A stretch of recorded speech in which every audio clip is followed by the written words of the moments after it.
Hello. Life കോച്ചിങ്ങിന്റെ children's session വളരെ successful ആയിട്ട് മുന്നോട്ട് പോയിക്കൊണ്ടിരിക്കുകയാണ്. അപ്പൊ ഇന്ന് നമ്മുടെ 3rd ബാച്ചിന്റെ ലാസ്റ്റ് ഡേ ആയിരുന്നു. നമ്മുടെ പാരന്റ്സിന്റെ ഒക്കെ ഫീഡ്ബാക്ക് നമുക്കൊന്ന് കേട്ട് നോക്കിയാലോ? നിങ്ങൾ ആദ്യം ആ ഫീഡ്ബാക്ക് ഒന്ന് കേട്ട് നോക്കൂ കേട്ടോ. ഓക്കെ, എന്തൊക്കെയാണ് ഫീഡ്ബാക്കുകൾ? നല്ല ഫീഡ്ബാക്ക് ആയി പറയാനുള്ളത്. സാധാരണ ആദിക്ക് അങ്ങനെ ഒരു മോള് ക്ലാസ്സിലും പൊക്കോളൂ, അമ്മ പറഞ്ഞോട്ടെ. ഒറ്റ ക്ലാസ്സിനും ആൾക്ക് താല്പര്യമില്ലാത്തതാ. ഞാൻ ഒരുപാട് ഓൺലൈൻ ക്ലാസ്സിനൊക്കെ ചേർത്താറുണ്ട്, പക്ഷെ ഒന്നിനും വലിയ ഇൻട്രസ്റ്റ് ഒന്നും കാണിക്കാറില്ലായിരുന്നു. പക്ഷെ ഇതെന്തോ അറിയില്ല, ഭയങ്കര ഇഷ്ടാ. നമ്മൾ പറയണ്ട, സമയത്തിന് വന്ന് ഈ ക്ലാസ് അറ്റൻഡ് ചെയ്തോളും. പഠിക്കേണ്ട ടെക്നിക്ക് പറഞ്ഞു കൊടുത്ത ആൾക്ക് ഭയങ്കര എഫക്റ്റീവ്, ഭയങ്കര ഹാപ്പി. അതുകൊണ്ട് ആള് ഒരുപാട് ട്രൈ ചെയ്യാതെ ക്ലാസ് പൊതുവെ ആള് വലിയ കുഴപ്പമില്ലാതെ പഠിക്കുമായിരുന്നു. പക്ഷെ ഇവിടെ നമ്മൾ ഇവിടെ വന്നതിന് ശേഷം പിന്നെ ഇച്ചിരി GCSE ഒക്കെ ആയതിനു ശേഷം ഇച്ചിരി ബുദ്ധിമുട്ടുണ്ടായിരുന്നു. അപ്പൊ ചേച്ചി പറഞ്ഞു കൊടുത്ത ടെക്നിക്ക് കൊണ്ട് നല്ല മാർക്ക് കിട്ടി. ഇനിയിപ്പോ ഞാൻ ഇമ്പ്രൂവ് ചെയ്തു ആയിക്കോളും, എനിക്ക് നല്ല ടെക്നിക്ക് കിട്ടിയെന്നൊക്കെ ഇങ്ങനെ സാധാരണ ഒരു കാര്യത്തിന് ഇങ്ങനെ പോസിറ്റീവായിട്ട് പറയണം.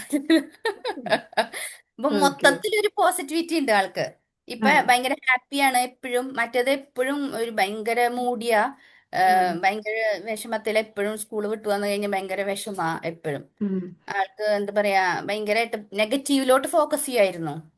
ഇവിടെ ഇപ്പൊ നമ്മൾ ആൾക്കാർ കൂടുമ്പോഴും ആള് നെഗറ്റീവാ കൂടുതൽ ഫോക്കസ് ചെയ്യാ, നമുക്ക് വരണ പോസിറ്റിവിറ്റിനെക്കാട്ടുപരി.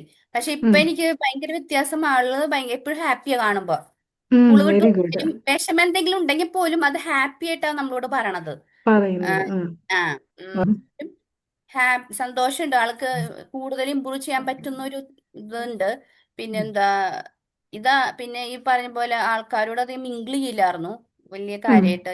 നമ്മുടെ ആളുടെ ഗ്രാൻഡ് പാരന്റ്സിനോടായാലും അതെ വിളിക്കുമ്പോഴൊന്നും അത്ര അങ്ങോട്ട് മിങ്കിൾ ചെയ്യില്ലായിരുന്നു. പക്ഷെ ഇപ്പൊ അങ്ങനെയല്ല, ഭയങ്കര ഹാപ്പി ആയിട്ട് അവരോടൊക്കെ സംസാരിക്കുന്നുണ്ട്. അപ്പൊ അതൊക്കെ ഒരു ഡിഫറൻസ് ആണ്. ഡിഫറൻസ് ഇല്ലായ്മയാ. അപ്പൊ ഞാൻ ഇങ്ങനെ പറഞ്ഞു കൊടുക്കും, നല്ല കോൺഫിഡന്റ് ആയിട്ട് നടക്കുന്ന എനിക്ക് എല്ലാം കഴിവുണ്ടല്ലോ എന്ന് പറഞ്ഞാല് ഞാൻ പറയണ പോലെ ഇല്ലാന്ന് തോന്നുന്നു. ചേച്ചി പറയുമ്പോ അതിനൊരു ഡിഫറൻസ് ഉണ്ട്, ആൾക്കത് ഏൽക്കുണ്ട്. പക്ഷെ ഞാനിങ്ങനെ ഇപ്പോഴും പറയും, നീ അങ്ങനെ ചെയ്യ ഇങ്ങനെ ചെയ്യ. പക്ഷെ അതൊന്നും നമ്മൾ അമ്മമാര് പറയണ പോലെ അല്ലല്ലോ, വേറൊരാള് പറയും. അത് ആൾക്ക് ഒരു ഇഷ്ടമുള്ള ഒരാളാവുമ്പോ ആളങ്ങനെ പൊതുവെ പെട്ടെന്ന് ആൾക്കാരായിട്ടും ഇഷ്ടം ഉണ്ടാവുന്ന കൂട്ടത്തിലൊന്നുമില്ല. പെട്ടെന്ന് ആരും ഇഷ്ടപ്പെടുന്നില്ല. പക്ഷെ ചേച്ചിന് എന്താ ഭയങ്കര ഇഷ്ടാ. അപ്പൊ ഒരു ഇഷ്ടമുള്ള ആള് പറഞ്ഞു കൊടുക്കുമ്പോ അതെനിക്ക് തോന്നുന്നു ആൾക്ക് ഭയങ്കര ഇഷ്ടാന്ന് തോന്നുന്നു. ക്ലാസ്സിന്റെ ആ രീതിയൊക്കെ ഭയങ്കര ഇഷ്ടാന്ന് തോന്നുന്നു. അതാണ് എനിക്ക് ഭയങ്കര സജഷനും സർപ്രൈസ് ആയി പറഞ്ഞു പോയത്. ആള്. അതെനിക്ക് എനിക്ക് ഭയങ്കര സർപ്രൈസ് ആയി അപ്രീഷിയേറ്റ്. പോയത് എന്താ വെച്ചാൽ ഞാൻ ഒരുപാട് ഓൺലൈൻ ക്ലാസ്സിന് ചേർത്തിട്ടുണ്ടേ.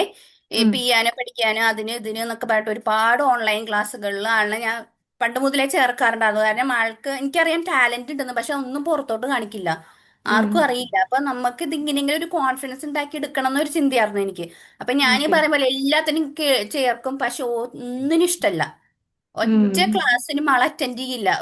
ഒരാഴ്ച കഴിഞ്ഞ് എന്നോട് പറയും, അമ്മ മതി അമ്മ, എനിക്കത് വേണ്ട, എനിക്ക് അത് ഇഷ്ടമല്ല, അത് ഇഷ്ടമല്ല. അല്ലെങ്കിൽ എടുക്കണ ആൾക്ക് കുറ്റം, അങ്ങനെ ഒരുപാട് പ്രശ്നങ്ങൾ ആള് പറയാം. അപ്പൊ നമ്മളത് ഡ്രോപ്പ് ചെയ്യും പകുതി വെച്ച്. പക്ഷെ ഈ ക്ലാസ്സിന് ഒരു പ്രശ്നമില്ല. ഭയങ്കര ഹാപ്പി. എനിക്ക് അങ്ങനെ ഒരു ഇത് കിട്ടിയാലും ഭയങ്കര ഹാപ്പി.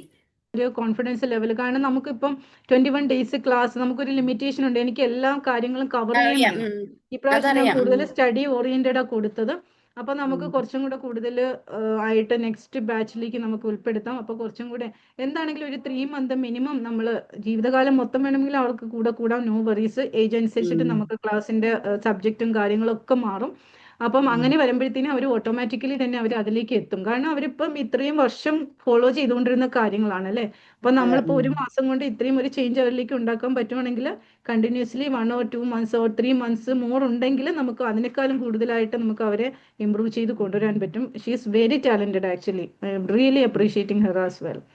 കാരണം ഓരോ കാര്യങ്ങൾ നമ്മൾ ചോദിക്കുമ്പോഴും നമ്മൾ ക്ലാസ്സിലിരിക്കും നമുക്ക് അറിയാൻ പറ്റുള്ളൂ ഓരോ കുട്ടികളെ എങ്ങനെയാണ് ശ്രദ്ധിക്കുന്നത്, എങ്ങനെയാണ് അവർ അപ്രോച്ച് ചെയ്യുന്നത്, അപ്പോൾ കുട്ടികളുടെ മൈൻഡിൽ എന്താണുള്ളത് എന്നൊക്കെ നമുക്ക് അറിയാൻ പറ്റും. നമ്മൾ അതിനെക്കുറിച്ച് പഠിച്ചു കഴിയുമ്പോൾ നമുക്കത് മനസ്സിലാവും. ഓരോരുത്തരുടെയും ആ ഒരു ബോഡി ലാംഗ്വേജ് ആയിരിക്കുന്നതും ഓരോന്നും ചെയ്യുന്നതും എന്തെങ്കിലും പ്രസന്റ് ചെയ്യാൻ പറഞ്ഞാൽ പ്രസന്റ് ചെയ്യുന്നതും ഇതൊക്കെ വെച്ച് നോക്കുമ്പോൾ ഷീസ് വെൽ പൊട്ടൻഷ്യൽ ആണ്. അതൊന്ന് പുറത്തേക്ക് ഒന്ന് കൊണ്ടുവന്നാൽ മതി. അത് നമുക്കറിയാം. പക്ഷെ ആളുടെ പൊട്ടൻഷ്യൽ ഒന്നും ആള് കാണിക്കില്ല. ആൾക്ക് അറിയത്തില്ല എനിക്ക് ഇത്രയൊക്കെ ഉണ്ട് എന്ന് അതിന് അറിയത്തില്ല. അതാ പ്രശ്നം. അറിയത്തില്ലെന്ന് മാത്രമല്ല, ആളെ എല്ലാത്തിലും പിന്നിലോട്ട് നിൽക്കും. അപ്പൊ ഉം. നമുക്കത് കാണുമ്പോ ഒരു അമ്മ ഒരു പാരന്റ് എന്നുള്ള രീതിയിൽ ഉം. നമ്മൾ സ്ഥലത്ത് പോകുമ്പോ നമ്മുടെ കൊച്ചു എപ്പോഴും പുറകിലോട്ട് നോക്കുമ്പോൾ ഭയങ്കര വിഷമല്ലേ? എനിക്കത് ഭയങ്കര അതെ വിഷമാണ്. അതെ. ഈ കൊച്ചു ഇങ്ങനെ നോ പുറകിലോട്ട് വറീസ്. എപ്പോഴും നമ്മൾ ഓക്കെ ആവും. അവസാനം പ്രിയങ്ക തന്നെ എന്നോട് വന്ന് പറയും ലോട്ട്സ് ഓഫ് ചേഞ്ചസ് ഉറപ്പായിട്ടും. അല്ല, ഈ 1 മന്ത് കൊണ്ട് ഭയങ്കര വ്യത്യാസമുണ്ട്. ആൾക്ക് ആ നെഗറ്റിവിറ്റി പോയി ഒരു ഭയങ്കര ഹാപ്പി ഇപ്പൊ ഉം. എപ്പോ കാണുമ്പോഴും ഉം. ചിരിച്ചും അങ്ങനെയൊക്കെയാ. അതാണ് ഏറ്റവും വലിയ കാര്യം. അതെനിക്ക് ഭയങ്കര, അല്ലെങ്കിൽ എപ്പോ കണ്ടാലും വിഷമാ. എപ്പോഴും സ്കൂളിലത്തെ വിഷമങ്ങൾ പറയാനേ നേരുള്ളൂ. അവരെന്നോട് ഇങ്ങനെ പറഞ്ഞു, അവരെന്നെ ഇങ്ങനെ നോക്കി, അവരത് ചെയ്തു, അവരെന്നോട് ഇത് പറഞ്ഞു, ഞാൻ ഇൻവിസിബിൾ ആണ്, അതാണ് ഇതാണ്, ഇങ്ങനെയൊക്കെ പരാതികളേ ഉള്ളൂ.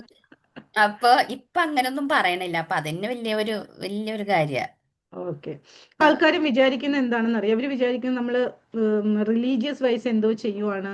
അങ്ങനെയൊക്കെ ചിലരൊക്കെ എന്നോട് പറഞ്ഞിട്ടുണ്ട്. പള്ളിയിലൊക്കെ അവര് ക്ലാസ്സിലൊക്കെ ചേർന്നിട്ടുണ്ട്. അപ്പൊ പിന്നെ നമ്മൾ ആരും ഫോഴ്സ് ചെയ്യുന്നില്ല. മീൻസ് അപ്പൊ അവർ വിചാരിക്കുന്നത് ഇത് വേറെ എന്തോ ലെവലിലുള്ള ക്ലാസ് ആണെന്നാണ്. ഇപ്പം പ്രിയങ്കയ്ക്കാണെങ്കിൽ ഇപ്പം മനസ്സിലായിട്ടുണ്ടല്ലോ. 100% നമ്മൾ ഏതിലാണ് ഫോക്കസ് ചെയ്യുന്നത്. നമ്മൾ ശരിക്കും പറഞ്ഞാൽ കുട്ടികളെ എങ്ങനെ ഒരു നല്ലൊരു പേഴ്സൺ ആക്കി മാറ്റാം, അല്ലെങ്കിൽ എന്തൊക്കെ അവർക്ക് വേണ്ട കഴിവുകൾ എങ്ങനെ പുറത്തേക്ക് കൊണ്ടുവരാം, സ്റ്റഡിയിൽ കൂടുതലായിട്ട് ടോപ്പർ ആകാനായിട്ട് നമുക്ക് എന്തൊക്കെ ചെയ്തു കൊടുക്കാം, ഇങ്ങനത്തെ കാര്യങ്ങൾ മാത്രം നമ്മൾ ചെയ്യുന്നത്. അല്ലാതെ ഇവിടെ വേറെ അല്ലാത്ത രീതിയിലുള്ള ഒന്നും ചെയ്യുന്നില്ല. അപ്പൊ ആൾക്കാർ ഇങ്ങനെ കുറച്ച് തെറ്റിദ്ധാരണകളുണ്ട്. അതാ ഞാൻ പറഞ്ഞത്. അപ്പൊ നിങ്ങൾ അപ്പൊ ജോയിൻ ചെയ്യിപ്പിച്ചവർ തന്നെ പറയുമ്പോൾ അവർക്കും മനസ്സിലാവുമല്ലോ കുറച്ചും കൂടെ. കുറേ കുട്ടികളുണ്ട്. കാരണം നമ്മുടെ പ്രത്യേകിച്ചും ഈ കൺട്രിയിൽ വന്നിട്ട് നമുക്ക് ആ പഠിത്തത്തിലാണെങ്കിലും നമ്മൾ അവിടെയൊക്കെ ശ്രദ്ധിക്കുന്ന പോലെ നമുക്ക് ശ്രദ്ധിക്കാം. നമുക്ക് ഒന്നും ഇല്ലല്ലോ, നമ്മുടെ കയ്യിലൊന്നും ഇല്ലല്ലോ. പക്ഷെ അവർക്ക് ഇങ്ങനെ ഒരു പ്ലാറ്റ്ഫോം കിട്ടുന്നത് തന്നെ വലിയൊരു ഭാഗ്യമാണ് സത്യം പറഞ്ഞു കഴിഞ്ഞാൽ. നമുക്കൊന്നും അങ്ങനെയൊന്നും ഉണ്ടായിരുന്നില്ലല്ലോ. ഓക്കെ. അപ്പം എന്തൊക്കെയാണ് നമ്മുടെ ക്ലാസ്സിനെ കുറിച്ചുള്ള ഒരു സിൻസിയർ ആയിട്ടുള്ള ഫീഡ്ബാക്കും എന്തെങ്കിലും സജഷൻ ഉണ്ടെങ്കിൽ അതും ഒക്കെ പറയാം. ഐ എം സോ ഹാപ്പി ചേച്ചി. ലൈക്ക് അവള് സ്റ്റഡി ടെക്നിക്സ് ഒക്കെ ഇനിയിപ്പം സ്കൂള് തുറന്നു കഴിഞ്ഞാലേ അറിയാൻ പറ്റുള്ളൂ അവൾ എങ്ങനെ അതെ. ഇംപ്ലിമെന്റ് ചെയ്യുന്നു എന്നുള്ളത്. കാരണം അതിനുശേഷം 1-2 അവള് പറഞ്ഞു ഓൾറെഡി. ചേച്ചി പറഞ്ഞു കൊടുത്ത കുറെ ടെക്നിക്സ് അവള് സോഷ്യൽ സയൻസ് എക്സാമിന് അത് എഫക്റ്റീവായിട്ട് യൂട്ടിലൈസ് ചെയ്തു, അതിന്റെ റിസൾട്ട് ഉണ്ടായിരുന്നു എന്നാണ് പറഞ്ഞത്. ബാക്കി ഒരു ഫുൾ ഫ്ലോയിൽ നമുക്ക് നെക്സ്റ്റ് അക്കാഡമിക് ഇയർ ഇപ്പം അതെ. മൺഡേ മുതൽ സ്റ്റാർട്ട് ചെയ്യുവാണ്. അപ്പോഴേ നമുക്ക് അറിയാൻ പറ്റുള്ളൂ. ബാക്കി കാര്യങ്ങള് സ്ക്രീൻ ടൈം അവള് കൺട്രോൾ ചെയ്യുന്നുണ്ട് എന്നാണ് പറയുന്നത്. അതിലും ഒരു ലോങ് ടൈം ഞാൻ കുറച്ചുകൂടെ ടൈം വിചാരിക്കുന്നു അത് കഴിയുമ്പോൾ ശരിയാവുമായിരിക്കും എന്ന്. അതെ. കാരണം എന്തായാലും നമുക്ക് അതിനകത്ത് പെട്ടെന്ന് അവളൊരു നമുക്ക് എഫേർട്ട് മാറ്റാൻ എടുക്കുന്നുണ്ട്. പറ്റില്ലല്ലോ. പെട്ടെന്ന് അതെ, മാറ്റാൻ എഫേർട്ട് പറ്റില്ല. എടുക്കുന്നുണ്ട്, കാര്യങ്ങൾ മനസ്സിലാവുന്നുണ്ട്. ഉം. പിന്നെ ബാക്കി ഒരു മോള് ഓറിയന്റഡ് ഹാപ്പിയാണോ ആയിട്ട് വരാനും. ക്ലാസ്? അതെ, മോള് ഹാപ്പിയാണ്. അല്ലെങ്കിൽ എന്നോട് ഇടയ്ക്ക് പറഞ്ഞേനെ ഇത് ട്യൂഷൻ ജോയിൻ ചെയ്യണ്ടെന്ന് പറഞ്ഞേനെ. അവൾ ഇഷ്ടമില്ലാത്ത കാര്യങ്ങൾ അങ്ങനെ ജോയിൻ ചെയ്യില്ല. ഇത് ടൈം ഞാൻ ആദ്യമൊക്കെ മാത്രമേ ഞാൻ റിമൈൻഡ് ചെയ്യുള്ളായിരുന്നു. പക്ഷെ അല്ലാതെ കൃത്യമായിട്ട് ടൈം നോക്കി ജോയിൻ ചെയ്യാൻ അവൾ തന്നെ പൊക്കോളും. അത് ഓക്കെ. കുഴപ്പമില്ല. അത് പിന്നെ കുറെ ഡെഡിക്കേറ്റഡ് ആവാനും കുറച്ച് കോൺഫിഡൻസും ഒക്കെ അതെല്ലാം അവൾ ഇതിനകത്ത് നെക്സ്റ്റ് ഇതിൽ പോകുമ്പം കൂടുതൽ ആക്ടിവിറ്റീസിലും എല്ലാം ഇംപ്ലിമെന്റ് ചെയ്യുമെന്നാണ് ഉറപ്പായിട്ടും. പറഞ്ഞിരിക്കുന്നത്. ഇപ്പൊ ഒന്നിലും അങ്ങനെ ഇറങ്ങുന്നില്ലല്ലോ, ഇവിടെ വീട്ടിൽ തന്നെ ഇരിക്കുകയല്ലേ. അപ്പൊ അതിന്റെ എല്ലാം ഒരു റിസൾട്ട്. അക്കാഡമിക് ഇയറിൽ മോൾ എന്താണെങ്കിലും ടോപ്പർ ആയിരിക്കും. എക്സ്ട്രാ കരിക്കുലർ ആക്ടിവിറ്റി ആണെങ്കിലും ബാക്കിയുള്ള കാര്യങ്ങളാണെങ്കിലും എനിക്ക് ഉറപ്പുണ്ട്. ഓരോ കുട്ടികളും. താങ്ക് യു ചേച്ചി. അപ്പൊ എന്തായാലും ചേച്ചിയുടെ കൂടെ ഇത് കണ്ടിന്യൂ ചെയ്തിട്ട് ഞാൻ എന്തായാലും കണ്ടിന്യൂ ചെയ്യുവാണ്. അപ്പൊ അതിന്റെ ആ ഒരു പ്രോപ്പർ ട്രാക്കിലേക്ക് ഇപ്പം അതെ. വന്നുകൊണ്ടിരിക്കുവാണ്. അതിന്റെ ഒരു ഫുൾ എഫക്റ്റ് നമുക്ക് റിസൾട്ട് കിട്ടാൻ വേണ്ടിയിട്ട് വിൽ കണ്ടിന്യൂ വിത്ത് യു ചേച്ചി. ഓക്കെ.